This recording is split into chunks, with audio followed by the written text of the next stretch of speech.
Hi friends, నేను మీ Jafar. Welcome back to Jafar education. ఈరోజు ప్రధాన దినపత్రికలో వచ్చినటువంటి విద్యా ఉద్యోగ సమాచారానికి సంబంధించినటువంటి కొన్ని ముఖ్యమైన అప్డేట్స్ ఉన్నాయి మిత్రమా. వాటన్నిటిని మనము వన్ బై వన్ క్లియర్గా తెలుసుకుందాం. అదేవిధంగా టెట్ అండ్ డిఎస్సికి సంబంధించినటువంటి free PDF notes, materials, daily current affairs updates మన యొక్క వాట్సాప్ గ్రూప్లో ఫ్రీగా అందించబడతాయి. మీకు కావాలి అనుకుంటే వాట్సాప్ గ్రూప్ లింక్ నేను కామెంట్ సెక్షన్లో పిన్ చేసి పెడతాను. తప్పకుండా మన యొక్క వాట్సాప్ గ్రూప్లో జాయిన్ అవ్వండి. మీకు 100% యూస్ఫుల్ అనేది ఉంటుంది. మీకు టెట్ మార్కులు డిఎస్సిలో జాబ్ రావడానికి ఖచ్చితంగా యూస్ఫుల్గా ఉంటుంది మిత్రమా. అదేవిధంగా కొత్తగా చూస్తున్న మిత్రులు ఎవరున్నా తప్పకుండా వీడియోని లైక్ చేసి మీ యొక్క సపోర్ట్ని అందించండి. అదేవిధంగా మన యొక్క ఛానల్ అయితే సబ్స్క్రైబ్ అయితే చేసుకోండి మిత్రమా.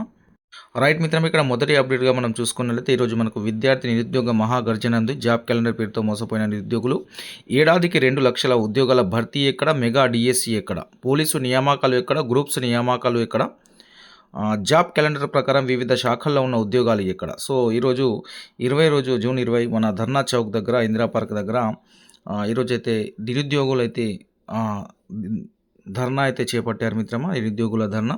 సో ఇక్కడ మెగా డిఎస్సి నోటిఫికేషన్ రాలేదు, 11,000తో నోటిఫికేషన్ వచ్చింది. ఇంకో డిఎస్సి కోసం చాలామంది వెయిట్ చేస్తారు. దాదాపుగా ఇంకో 15,000 ఖాళీలు అయితే ఉన్నాయి. పోలీస్ నియామకాలు ఇంకా ఇప్పటివరకు నోటిఫికేషన్ కొన్ని వేల పోలీస్ కానిస్టేబుల్ నోటిఫికేషన్ ఖాళీగా ఉన్నాయి. అదేవిధంగా ఫారెస్ట్ బీట్ ఆఫీసర్కి సంబంధించిన నెంబర్ ఆఫ్ వేకెన్సీస్ ఉన్నాయి, అవి ఖాళీగా ఉన్నాయి.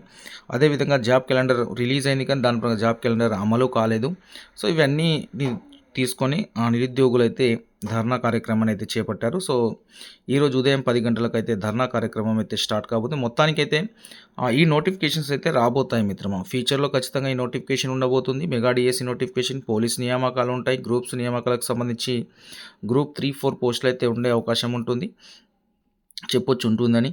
అదేవిధంగా మనకు దీనికి సంబంధించి forest beat officer notification, degree లెక్చరర్కి సంబంధించిన నోటిఫికేషన్, జూనియర్ లెక్చరర్కి సంబంధించిన నోటిఫికేషన్ చెప్పలేము కానీ డిగ్రీ లెక్చరర్ అయితే ఖచ్చితంగా తప్పకుండా ఉంటుంది.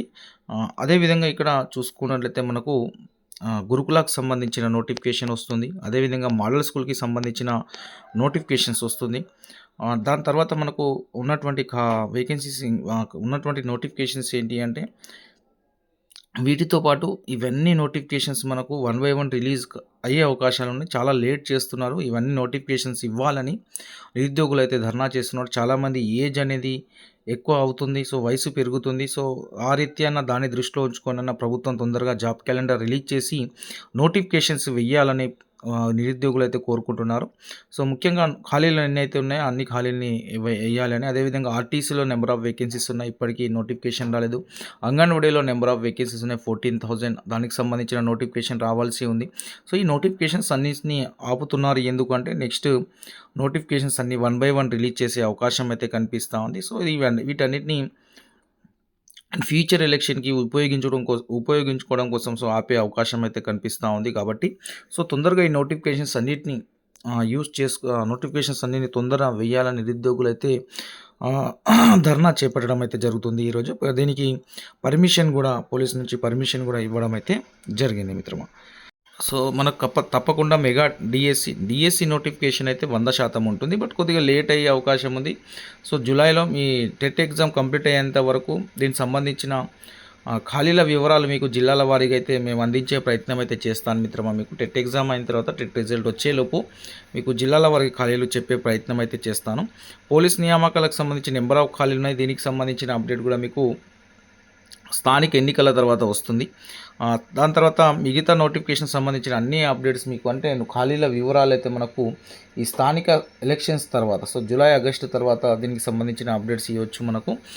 దాని తర్వాత మనకు నెక్స్ట్ సమ్మర్ కల్లా దాదాపు అన్ని నోటిఫికేషన్స్ అయితే 1 by 1 రిలీజ్ చేసే అవకాశం అయితే మనకు కనిపిస్తూ ఉంది మిత్రమా. కాబట్టి మీరైతే కంటిన్యూ ప్రిపరేషన్లో ఉంటూనే, సో మీకు ఏదైనా ఆర్థిక పరంగా ఎకనామికల్గా ఇబ్బంది ఉన్నా వర్క్ చేస్తూ కూడా దాదాపు ఒక 4 నుంచి 5 గంటలు చదువుకు కేటాయించే ప్రయత్నం చేయండి. గ్యాప్ ఇవ్వకండి. చదవడానికి గ్యాప్ ఇచ్చినట్లయితే నష్టపోతాం. కాబట్టి ఆ గ్యాప్ లేకుండా మీరు మిగతా కార్యక్రమాలు చేస్తూ చదువులో గ్యాప్ రాకుండా చూసుకునే, ప్రిపరేషన్లో గ్యాప్ రాకుండా చూసుకోండి మిత్రమా.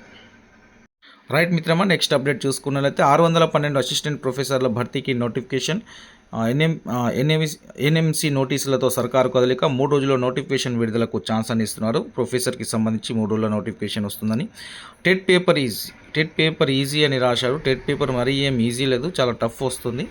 సైకాలజీ క్వశ్చన్స్ అయితే చాలా టఫ్గా వస్తున్నాయి. అన్ని అప్లికేషన్ రూపంలో ప్రశ్నలు వస్తున్నాయి. ప్రశాంతంగా పేపర్ 2 ఈసారి క్వాలిఫై అభ్యర్థులు పెరిగే ఛాన్స్ అని ఇస్తున్నారు. సో, పేపర్ ఒక్కొక్క సబ్జెక్ట్ ఈజీ ఉన్నంత మాత్రాన అన్ని సబ్జెక్ట్ పేపర్ మొత్తం ఈజీ ఉన్నట్టు కాదు కదా! కాబట్టి ఇక్కడ సైకాలజీ చాలా టఫ్‌గా ఇస్తున్నారు. అదేవిధంగా వీరికి ఇదే టైంలో సైన్స్‌కి సంబంధించిన క్వెషన్స్ కొన్ని టఫ్‌గా అప్లికేషన్‌గా అంటే జతపరిచే ప్రశ్నలు ఇవ్వడం కావచ్చు. అదే టైంలో మనకు కొన్ని సైకాలజీలో అయితే ఆల్మోస్ట్ ఎక్కువగా అప్లికేషన్ క్వెషన్సే వచ్చాయి TET paper 2 science and maths and science వారికి. కాబట్టి పేపర్ ఈజీ ఏం లేదు, మోడరేట్‌గా అండ్ టఫ్‌గా కూడా చెప్పొచ్చు మిత్రమా. మరి ఈజీ అయితే లేదు. టెట్ రెండో రోజు పరీక్ష ముగిసింది. సో, ఫస్ట్ రోజు 74.96%, రెండో రోజు 74.64% మంది అభ్యర్థులు హాజరయ్యారు. ఎందుకంటే ఇక్కడ దూరం చాలా దూరం, వందల కిలోమీటర్లు, 500, 400 కిలోమీటర్ల దూరంలో సెంటర్స్ వేయడం వల్ల చాలామంది అభ్యర్థులు టెట్ ఎగ్జామ్‌కు హాజరు కాలేకపోతున్నారు. సో, దాన్ని గమనించే ప్రయత్నం చేయండి. రెండో రోజు జరిగిన ప్రశ్నపత్రాల సరళిని చూస్తే అభ్యర్థులు ప్రశ్నల క్లిష్టతరంగా లేవని, మీడియంగా చదివే అభ్యర్థులకు కూడా మార్కులు సాధించే అవకాశాలు ఉన్నాయని వీరు పేపర్‌లో అయితే రాయడం జరిగింది. కానీ పేపర్ టఫ్‌గానే ఉంది మిత్రమా. ఇక నెక్స్ట్ అప్డేట్ ఇక్కడ గిరిజన అవుట్‌సోర్సింగ్ టీచర్ల పైన కక్ష. డీఎస్సీలో ఈ పోస్టులు ప్రకటించడంతో వారు గగ్గోలు. గురుకులాలు తెరిచి మిత్రమా, ఇది అమరావతికి సంబంధించిన న్యూస్ మిత్రమా, ఏపీకి సంబంధించింది. సో, ఏపీ న్యూస్‌కి సంబంధించిన అప్డేట్ ఇది. సో, డీఎస్సీలో గిరిజనులకు సంబంధించిన పోస్టులు డీఎస్సీలో ప్రకటించారని వారైతే అన్యాయం చేశారని వాళ్ళు జాతీయ ఎస్టీ కమిషన్‌కి ఆదేశించడం అయితే కంప్లీట్ చేయడం అయితే జరిగింది. నెక్స్ట్ అప్డేట్ మిత్రం, ఇక్కడ దోస్త్ మూడో విడత రిజిస్ట్రేషన్లు గడువు 25 వరకు అయితే పొడిగింపు ఉంది. ఎవరైనా ఇంటర్ అయిపోయి డిగ్రీ చేద్దామనుకున్న మిత్రులకు ఈ యొక్క సమాచారాన్ని అందించే ప్రయత్నం చేయండి. మూడో విడత రిజిస్ట్రేషన్ గడువు ఈ నెల 25 వరకు ఉంది. ఎవరైనా చేసుకునేవారు ఉంటే మీ యొక్క మిత్రులకు చెప్పే ప్రయత్నం చేయండి. ఇక్కడ చూసుకున్నట్లయితే మూడో విడత 13 నుంచి ఈ నెల 25 వరకు ఉంటుంది. మూడో విడత వెబ్ ఆప్షన్లు కూడా జూన్ 13 నుంచి 25 వరకు ఉంటుంది. మూడో విడత సీట్ల కేటాయింపు జూన్ 25 మీద ఉంటుంది. సో, కాలేజీలకు సంబంధించి ఆన్లైన్ సెల్ఫ్ రిపోర్టింగ్ ఇవ్వాల్సి ఉంటుంది ఆన్లైన్లో. సో, మూడో విడతలో ఖరారైన వారు జూన్ 28 నుంచి జూలై 1 వరకు రిపోర్ట్ చేయాలి కాలేజీలో. మొదటి సెమిస్టర్ తరగతులు జూన్ 30 నుంచి 2025 జూన్ 30 నుంచి స్టార్ట్ అవుతాయి. సంబంధిత కళాశాలల విద్యార్థులు ఓరియంటేషన్ జూలై 1 నుంచి జూలై 4 వరకు అయితే ఉండబోతుంది మిత్రమా. టెట్‌కు 74% హాజరయ్యారు రెండో రోజు. 10 ప్రశ్నపత్రాల స్వరూపం ఎలా అంటే ఇప్పటివరకు 80 మార్కులు ఉండేది, ఇప్పుడు 100 మార్కులు ఉండబోతుంది. రూపకల్పనపై ఎన్సీఆర్టీ కసరత్తు చేస్తుంది. అంటే ఇంటర్నల్ మార్క్స్ 20 మార్క్స్ తీసేసి మొత్తం 100 మార్క్స్‌కి పాత రోజుల్లో ఎలా ఉండేనో ఆ విధంగా చేస్తున్నారు మిత్రమా. ఇక నెక్స్ట్ అప్డేట్ ఇక్కడ 6180 పోస్టుల భర్తీకి నోటిఫికేషన్ మిత్రమా. ఆర్ఆర్బీకి సంబంధించి టెక్నీషియల్ పోస్టుల భర్తీకి నెల 28 నుంచి జూలై 28 వరకు దరఖాస్తులు స్వీకరించనుంది. 180 టెక్నీషియల్ గ్రేడ్ 1కి 6000, 180 ఏమో టెక్నీషియల్ గ్రేడ్ 1 పోస్టులు, 6000 టెక్నీషియన్ గ్రేడ్ 3 పోస్టులు ఉన్నాయి. గ్రేడ్ 1కు డిగ్రీ, గ్రేడ్ 3కి ఎస్ఎస్సి, ఐటీఐ పూర్తి చేసి ఉండాలి. వయసు 18 నుంచి 33 మధ్య ఉన్నవారు అర్హులు. సో, గ్రేడ్ 1 పోస్టులకు 29,200 శాలరీ, గ్రేడ్ 3కి 19,000 వేతనం చెల్లిస్తారు. ఎగ్జామ్ అదేవిధంగా డాక్యుమెంట్ వెరిఫికేషన్, మెడికల్ టెస్ట్ అయితే ఉంటుంది, గమనించండి. సో, ఇక్కడ ఎస్ఎస్సి గ్రేడ్ 3 పోస్టులు చాలా బాగుంటాయి. ఇది ఈ సిగ్నల్కి సంబంధించిన టెక్నీషియల్ పోస్ట్ ఇవి. అదేవిధంగా గ్రేడ్ 1 కూడా పోస్టులు చాలా బాగుంటాయి. తప్పకుండా దీనికి డిగ్రీ ఉండాలి. సో, మిగతా ఈ పోస్టులకి ఏదైతే ఉందో ఎస్ఎస్సి గ్రేడ్ 3కి సంబంధించి ఎస్ఎస్సి, ఐటీఐ పూర్తి చేసిన వారైతే అర్హులవుతారు. తప్పకుండా మీరు ఈ యొక్క పోస్టులకు అప్లై చేసే ప్రయత్నం చేయండి మిత్రమా. సో, ఇలా నోటిఫికేషన్స్కి అప్లై చేస్తూ ఉన్నట్లయితే మనకు అవగాహన వస్తుంది. జాబ్ వచ్చే అవకాశాలు కూడా ఎక్కువగా ఉంటాయి. ఆర్టీసీలో అవుట్సోర్సింగ్ కండక్టర్లు హైదరాబాద్, సికింద్రాబాద్, వరంగల్ రీజియనల్ పరిధిలో నియామకానికి త్వరలో నోటిఫికేషన్. 2 నెలల క్రితం 1000 మంది డ్రైవర్లు, ఇప్పుడు 800 కండక్టర్ల రిక్రూట్మెంట్ చేసుకునే అవకాశం అయితే కనిపిస్తూ ఉంది. మనకు 2 నెలల క్రితం అవుట్సోర్సింగ్ పద్ధతిలో డ్రైవర్లు నియమించుకున్న ఆర్టీసీ ఇప్పుడు అదే పద్ధతిలో కండక్టర్లను తీసుకునేందుకు సిద్ధమైంది. దాదాపు 800 మంది కండక్టర్లు తాత్కాలిక పద్ధతిలో అవుట్సోర్సింగ్ ద్వారా భర్తీ చేయాలని నిర్ణయించింది. హైదరాబాద్, సికింద్రాబాద్, వరంగల్ రీజియనల్ పరిధిలో ప్రస్తుతానికి అవుట్సోర్సింగ్ పద్ధతిలో కండక్టర్లు నియమించుకుని దీని సంబంధిత నోటిఫికేషన్ త్వరలో అయితే ఇవ్వబోతుంది ఆ యొక్క నగరాలలో. సో, దాదాపుగా 800 కండక్టర్ పోస్టులు అవుట్సోర్సింగ్లో తీసుకోబోతున్నారు. నెక్స్ట్ మిత్రమా, ఇన్ని రోజులు జరిగిన టెట్కి సంబంధించినటువంటి సెషన్లో మన యొక్క టెస్ట్ సిరీస్ నుంచి డైరెక్ట్ క్వశ్చన్ చాలా రావడం జరిగింది. తెలుగు కావచ్చు, సైన్స్ కావచ్చు, మ్యాథ్స్లో కావచ్చు. క్వశ్చన్స్ అయితే మన యొక్క టెస్ట్ సిరీస్ నుంచి రిపీట్ కావడం జరిగింది. వనమాలయ వరదాచార్యులు రచనలు అడిగారు. ఇలా చాలా క్వశ్చన్స్ మిత్రమా. శోభాపత్రిక ఎవరు రచించారు? దేవులపల్లి రామానుజరావు. ఇది అదేవిధంగా మలేరియాని ఎవరు కనుగొన్నారు? Ronald Ross. సో, ఇవన్నీ వచ్చాయి. పెన్సిలిన్ ఎవరు ఆవిష్కరించారు? Alexander Fleming. కణాని రాబర్ట్ హుక్. సో, ఇవన్నీ మన యొక్క test series red data book గురించి ప్రశ్న. కండం వేర్లలో దాచుకునే మొక్క ఇచ్చారు. సో, అదేవిధంగా బంగాళాదుంపకు సంబంధించి వచ్చింది. వీడు జోడు ఎవరు రాశారు? మూకులాల రామిరెడ్డి గారు.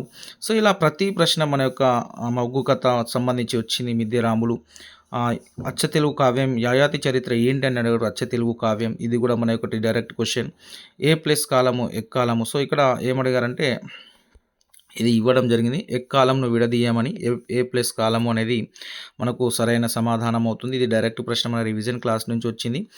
3 నుంచి 10 తరగతి గ్రామర్ అంతా ఒకే దగ్గర రాసి మీకు రివిజన్ చేయడం జరిగింది ఒక గంటలో. సో, ఇవన్నీ మీకు ఒకసారి ప్రతి సెషన్‌లో ఈ రివిజన్ క్లాస్ గ్రామర్ నుంచి 3 నుంచి 4 ప్రశ్నలైతే వస్తున్నాయి మిత్రమా. సందు కావచ్చు, సమాసం కావచ్చు, అలంకారాలు కావచ్చు, వాక్యాలు కావచ్చు, ప్రతిసారి మన యొక్క ఈ రివిజన్ క్లాస్‌ను డైరెక్ట్‌గా మనం తీసుకున్న ఎగ్జాంపుల్ నుంచే ఎగ్జాంపుల్స్ కూడా ఇవ్వడం అనేది జరుగుతుంది. గమనించండి మిత్రమా. రైట్ మిత్రమా, ఈరోజు ప్రధాన దినపత్రికలో వచ్చినటువంటి అప్డేట్స్ అయితే ఈ విధంగా ఉన్నాయి. ఇంకేమైనా అప్డేట్స్ ఉంటే మీకు అందించే ప్రయత్నం చేస్తాను. Thank you so much.